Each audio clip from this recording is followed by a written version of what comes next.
Todas.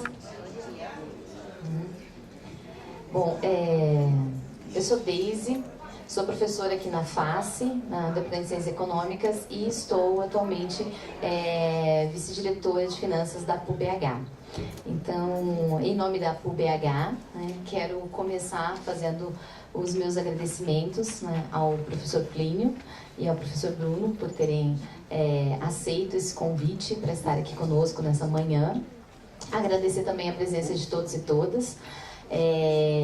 A ideia aqui, quando a gente pensou nessa atividade, fazer esse convite à comunidade acadêmica e externa para esse debate, que nós possamos refletir um pouco sobre o momento atual, em que nos encontramos.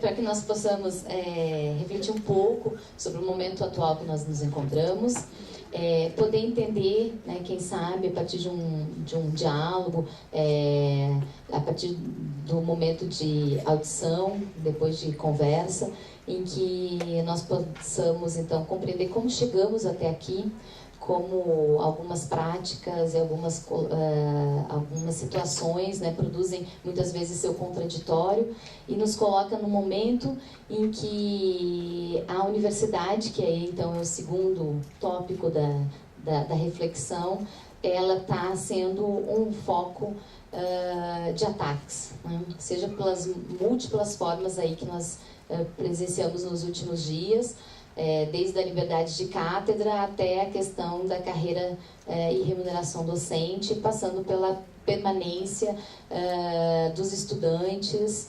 e das condições de trabalho que nós temos aqui na universidade. Então, esse é um dos objetivos que a PUBH tem quando a gente abre esse momento para discussão. Então, gostaria de passar agora a palavra imediatamente aos professores que darão para nós essa primeira massa crítica aqui, para que a gente possa, então, começar com nossas reflexões. Então, vou passar a primeira palavra para o professor Plínio de Arruda Sampaio, que é professor do Instituto de Economia da Unicamp. A dinâmica será uma fala de torno de 20, 25 minutos. Depois eu passo a palavra ao professor Bruno Reis, que é professor de Ciências Políticas aqui da UFMG e vice-diretor da FAFISH, que também terá o mesmo tempo de fala. E depois nós vamos abrir para as considerações, diálogos, perguntas e reflexões, certo? Então tá, muito obrigada, agradeço novamente. Vou passar então a palavra para o professor Plínio. Então, bom dia. Eu queria, em primeiro lugar, agradecer muito o convite do Sindicato dos Professores das Universidades Federais aqui de Minas, na figura da professora Deise. Um prazer poder conversar com a comunidade universitária aqui da Universidade Federal de Minas Gerais, rever a minha governadora Dirlene, compartilhar a mesa com o Bruno e, na verdade, começar uma conversa que é importante, porque eu aqui na entrada recebi um documento do professor Ari Zenha, onde ele citava o Guimarães, que ele diz: toda ação principia por meio de uma palavra pensada. E agora a gente precisa afinar a viola, entender o que aconteceu, entender o que vem pela frente, para a gente poder estar à altura dos desafios que estarão postos para nós no próximo período. Eu vou fazer um rápido painel. Eu sei que nós estamos aqui majoritariamente entre professores, e nós vamos fazer uma conversa sobre a conjuntura. Então eu vou começar animando essa conversa. Eu acho que o ponto de partida para a gente entender o que está acontecendo no Brasil é entender o contexto mais geral dentro do qual nós estamos, que é o impacto devastador da crise do capitalismo sobre a sociedade brasileira. O impacto que na economia provoca uma crise de grande envergadura. A crise, ela gera uma estagnação, a economia brasileira está há 4 anos parada, e, do ponto de vista estrutural, ela aprofunda a desindustrialização do país. Como o Brasil é um país subdesenvolvido, mas que avançou muito na industrialização, a industrialização quer dizer muita destruição. Um país, uma crise que provoca uma tremenda crise social. Hoje nós temos praticamente 1 de cada 4 trabalhadores brasileiros ou desempregado, ou desalentado, nem procura emprego, ou trabalhando de maneira muito subutilizada, menos do que 16 horas por dia. Então esse é um lado da crise. E o outro lado é a violência. 62 mil mortos por ano. A maioria negros e é quase que a totalidade pobres. Uma verdadeira guerra aos pobres. Uma crise política gigantesca que nós temos que entender a natureza desta crise. Que, na minha opinião, e eu acho que devemos debater isso com muito cuidado, é a crise terminal da nova república. E, por fim, uma crise de identidade. Ou seja, uma sociedade que não encontra nenhuma saída para a encalacrada em que nós estamos, fora da miséria do possível. Então, este é o impacto da crise sobre a sociedade brasileira. Qual é a resposta da burguesia? A resposta da burguesia segue a cartilha que vem do centro, que é a solução americana para a crise, que consiste basicamente em uma ofensiva sobre os direitos dos trabalhadores, cuja essência é reduzir o nível tradicional de vida dos trabalhadores. Menos salários, menos direitos, menos políticas sociais, menos aposentadoria ou sem aposentadoria. O esvaziamento da soberania nacional, da soberania popular dentro do país e da soberania nacional em relação ao capital internacional. Ou seja, é o reino dos negócios. Um Estado que é mínimo para fazer políticas públicas e é máximo para proteger a propriedade privada. E, por fim, uma ofensiva devastadora sobre o meio ambiente. E vocês aqui em Minas sofreram, sabem exatamente do que eu estou falando. Bom, no Brasil, esta cartilha chega com o nome de, digamos, com a palavra de ordem do ajuste. Então a sociedade inteira vai ter que ajoelhar em nome do altar do ajuste econômico. O que é o ajuste econômico? O ajuste econômico é o que o Temer e o pessoal do PMDB chamou de ponte para o futuro. O que é a ponte para o futuro? No curto prazo, recompor a taxa de lucro do capital já. Como? Arrochando o salário. Mas no longo prazo, no longo prazo é especializando o Brasil nas novas tendências da divisão internacional do trabalho. E isto quer dizer o quê? Na prática, se isto der certo, qual é o projeto? O projeto é transformar a economia brasileira numa mega feitoria moderna. Esse é o projeto. Especializar na produção de produtos primários, agronegócio, e de extrativismo mineral, petróleo, mineração. Então, este é o futuro que se pretende dar ao Brasil. Bom, para passar este projeto, que é, na verdade, uma mudança econômica profunda, por assim dizer, uma verdadeira revolução, só que é uma revolução retrógrada. Porque qual é o projeto para o futuro, a ponte para o futuro? Jogar o Brasil no século XIX, olhando para o XVIII, não é olhando para o XX. Não é só que a gente perde 2 séculos, já seria uma tragédia. Mas, na verdade, é transformar o Brasil numa mega feitoria moderna. O que era a colônia brasileira? Caio Prado, né? O sentido da colonização. Era um negócio, tudo subordinado a um negócio. Né? E qual é o movimento que nós estamos assistindo hoje? Tudo subordinado aos negócios. Bom, para que isto passe, é preciso um novo padrão de dominação. Né? Assim como a abolição decreta o fim do império, a crise do café decretou o fim da República Velha, a crise da industrialização nacional, das multinacionais, sob o comando do Juscelino, coloca a industrialização sob o mando das multinacionais. O fim desta industrialização nacional sela a sorte do Jango Goulart, e do chamado desenvolvimentismo, do nacional desenvolvimentismo. Bom, para transformar o Brasil numa mega feitoria moderna, é preciso mão dura, porque o povo brasileiro não tem vocação para neo-escravo e vai reagir. E é esta a essência da crise política brasileira, cuja essência é a negação de toda cidadania aos trabalhadores. Esse é o miolo da crise. Bom, o que é a eleição do Bolsonaro? A eleição do Bolsonaro é, na verdade,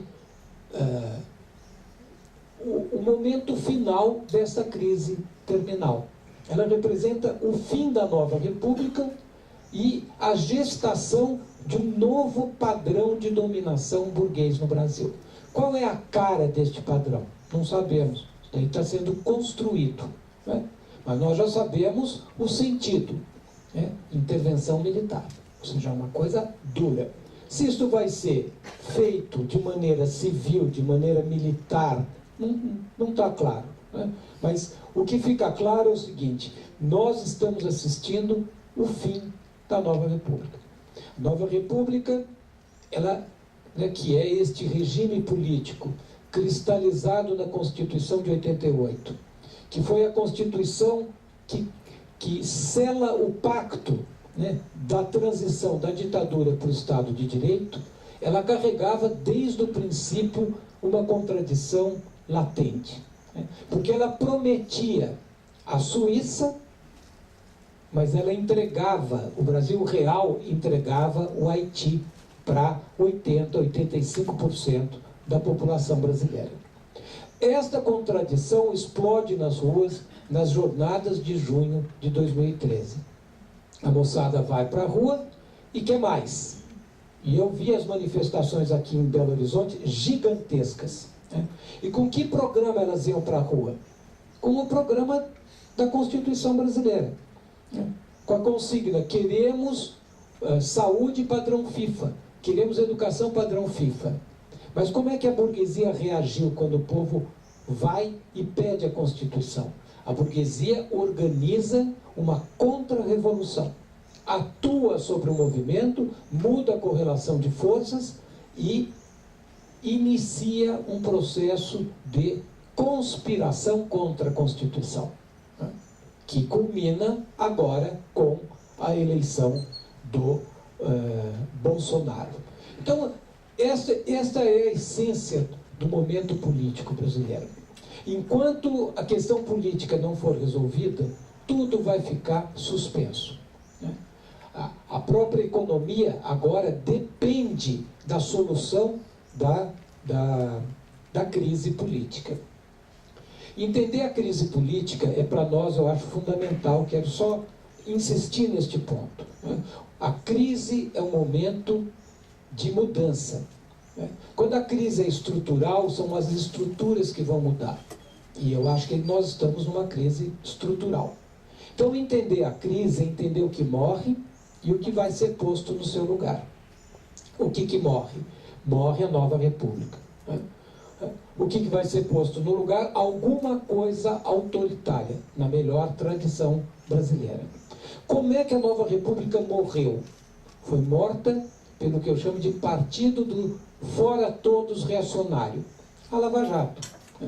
Eu revelo o intestino grosso e delgado do sistema político brasileiro, jogo na casa das pessoas de maneira espetacularizada e destruir o sistema político brasileiro. O ataque era, sobretudo, sobre o PT, porque o PT representava as esperanças da nova república, mas, na verdade, o alvo era o conjunto da nova república. Aqui em Minas, por exemplo, o Aécio Neves virou pó, não é isso? Que era uma potência política. O Alckmin tinha 40% dos votos, teve 4% dos votos. 40% do tempo e teve 4% dos votos. Ou seja, não é só o PT que foi derrotado. Na verdade, o PT, até dos derrotados, é o que cai ainda mais estruturado. É o sistema político inteiro que rui. Para combater a corrupção? Claro que não. A nossa burguesia nunca teve nenhum problema com a corrupção. Ao contrário, ela precisa. A corrupção é um dos pilares do padrão de acumulação e de dominação da burguesia brasileira. E se fosse para combater a corrupção, o caminho seria atacar as causas da corrupção. E as delações são didáticas. As causas da corrupção são sempre alguma empresa privada. O mecanismo é tirar da empresa pública para dar para a empresa privada, tirar do cofre público para passar para a empresa privada. Mas a Operação Lava Jato não cuida do capital. O burguês sai por delação, o capital sai pelos acordos de leniência. Ou seja, o que se pretende então com isto? É atacar a democracia. Esta democracia de cooptação, de baixa intensidade, ela se revela muita democracia para os planos do capital, porque agora o capital precisa de mão dura. Bom, e é este que é a tarefa do Bolsonaro. Só não pegar um filhote da ditadura para funcionar como uma espécie de leão de chácara do capital, o capitão de mato do capital. O Bolsonaro se apresenta como novo e, na verdade, em relação ao período imediatamente anterior, ele tem sim uma novidade. Porque o que ele diz? Como que eu respondo à crise da democracia? Negando a democracia. Como é que eu respondo à crise da política? Negando a política, com força bruta. Então, isso é uma novidade aqui, quando a gente pensa os últimos 30, 40 anos. Agora, o Bolsonaro é uma continuidade em tudo o resto. Ele é uma continuidade, primeiro, no projeto econômico. Qual é o projeto econômico do Bolsonaro? Temer Plus. É o Temer Plus. Então, o que ele se apresenta? O que é o Bolsonaro? É uma espécie de Temer com uma bordana na mão, com um tacape, com um pau na mão para bater na gente. Isso é o Bolsonaro. Visto em perspectiva histórica, ele não tem nada de antissistêmico, ao contrário.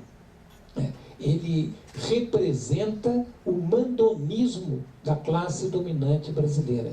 Ele representa a tradição brasileira de resolver tudo de cima para baixo contra o povo brasileiro, contra os trabalhadores brasileiros. Qual é a perspectiva?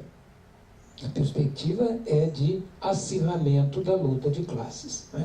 Primeiro, porque o projeto do Bolsonaro, muito rapidamente, se revelará um projeto antissocial, antinacional e antidemocrático, e vai despertar a reação dos trabalhadores.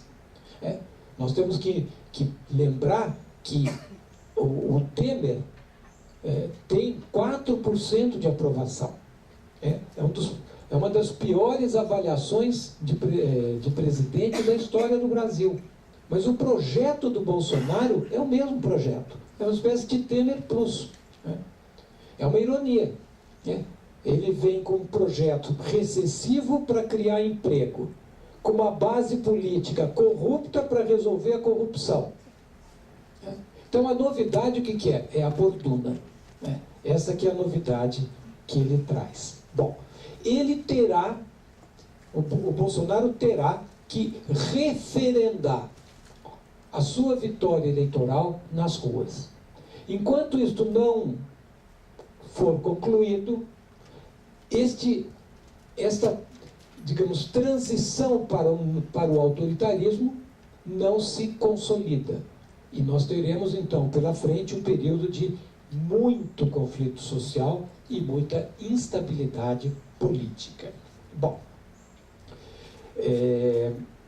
como faltam 5 minutos, eu quero entrar na universidade. Né? E a universidade nisso? Né? No fundo, qual é a essência da resposta que a burguesia está dando para a crise? A burguesia partiu para a ignorância, literalmente. Né? E vai atacar tudo que representa a civilidade. Então ele vai atacar a memória, vai atacar a coragem, para instaurar o medo, vai atacar a criatividade, vai atacar o conhecimento. A burguesia vai atacar tudo que representa conhecimento. Bom, a universidade é um polo de criatividade, de conhecimento, né, e de resistência. Então, evidentemente, a universidade será duramente atacada, o que nos coloca, né, na necessidade de preparar, primeiro, a resistência. Então, para preparar a resistência, nós vamos ter que ter força real. Porque as instituições democráticas estão desabando. Então, para enfrentar o que vem pela frente, nós precisamos de força real. Força real, o que é? Força real é capacidade de mobilização, capacidade de consciência, né, de classe, capacidade de criar uma unidade de classe. Né? A força real da universidade brasileira, em última instância, é a capacidade do trabalhador brasileiro entender que a universidade é um patrimônio. Então nós vamos ter que sair da casinha e colocar a nossa luta numa perspectiva mais ampla. Eu acho que esse é um primeiro desafio que a gente deve depois discutir com calma. E eu acho que um segundo desafio, que é tão importante quanto, a universidade tem a obrigação, e isto é uma particularidade da universidade, de abrir um horizonte para a saída desta crise. Ou seja, nós temos que disputar o novo. O Bolsonaro teve essa votação incrível, porque ele disputou o novo sozinho. O terreno ficou aberto para ele disputar o novo, porque toda a esquerda ficou encalacrada nas estruturas e nos horizontes da nova república. E a nova república morreu. Não tem volta ao passado. A crise impõe mudanças a todos. A burguesia já está mudando. Toda a esquerda vai ter que mudar. O que se coloca no lugar da intervenção militar proposta pela burguesia? Qual é o antídoto? Intervenção popular. Mas aqui só tem uma solução democrática, não vai ter volta atrás. Os estragos do neoliberalismo são irreversíveis na economia, na política, na cultura. Eles só podem ser, digamos, enfrentados fora dos marcos do neoliberalismo, fora destes parâmetros. Então, ou nós disputamos o novo, ou nós vamos apenas diminuir o ritmo do avanço da barbárie. O que é disputar o novo? É ter um projeto econômico para o país, é ter um projeto político para o país. E é esse o desafio que está posto. Que é o momento, então, para encerrar, porque o meu tempo esgotou, eu acho que eles propõem, qual é o projeto? O projeto da burguesia é a reversão neocolonial. Qual é o efeito disso? A barbárie. Qual é a nossa luta? É combater a barbárie. E para combater a barbárie, nós temos que enfrentar o projeto de reversão neocolonial. E para isso, nós temos que digamos, recolocar na ordem do dia mudanças estruturais profundas na economia, na sociedade, na política. Quem que derrota a ditadura? O trabalho. É só o trabalho que derrota a ditadura. A burguesia está unificada, ela fez o seu aprendizado na ditadura de 64, ela fez agora o aprendizado na Nova República. Para a nossa burguesia, a democracia é um risco, porque a galinha dos ovos de ouro da nossa burguesia é a pobreza do povo, que funciona como uma âncora para diminuir salário. Portanto, para enfrentar a burguesia, o trabalho tem que entrar em campo. Mas para que o trabalho abra uma esperança, é preciso que ele tenha um projeto de futuro. E eu acho que aqui tem uma responsabilidade imensa da comunidade universitária. Resgatar o pensamento crítico, né, e criar um clima amplo de debate entre nós que permita a gente fazer um debate real. Não o debate que busca o conhecimento, que é o debate que caminha, né, no sentido de ir à raiz dos problemas. Doe a quem doer. Eu acho que é esse o desafio, em última instância, que está posto para a universidade brasileira. Obrigado.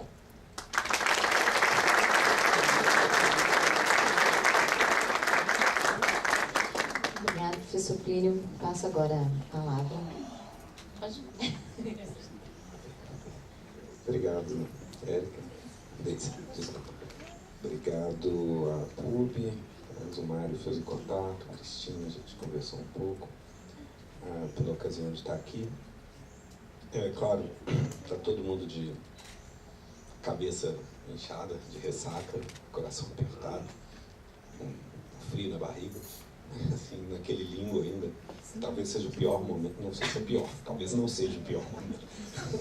Mas, eventualmente, pode até ser o pior momento, porque às vezes, uma vez materializado, um governo concretiza na forma de umas pessoas, umas caras, uma rotina de ação, uma agenda, aí você sabe onde está, e você começa a viver. Esse limbo, essa expectativa, né, depois de consumado o impensável, né, porque, enfim, 4 anos atrás era suficientemente ruim a perspectiva da derrota por um tucano. Né? Agora a gente tem que acostumar com o fato da vitória de um Bolsonaro. Né? Isso aqui é realmente algo até um ano atrás, o impensável. Não que a gente não tivesse razões para desconfiar da solidez do quadro que estava em pé. Mas como isso exatamente vai se dar, fica sempre uma incógnita, como a eventual desestabilização que a gente está vivendo já há alguns anos. Qual o próximo desdobramento, que rumo vai tomar, é sempre relativamente imprevisível. A gente sempre fica naquela esperança, que o Plínio está aqui desaconselhando, fala, não, agora daqui em diante vai dar aquela normalizada. E nada indica, né? A gente está numa deriva de desconstituição institucional. E o desafio, a angústia, é a gente nem ficar de bobeira, como uma velhinha de... Como é que chamava? A velhinha de Taubaté. Que acredita que as instituições estão funcionando. Tem que ser o último a perceber, na hora que alguém vier, né, literalmente carregar a gente para a cadeia e falar, não, mas não estavam funcionando. Então. E nem também, eventualmente, o temor no outro extremo é produzir alguma profecia que se autocumpra. Né? No sentido de você...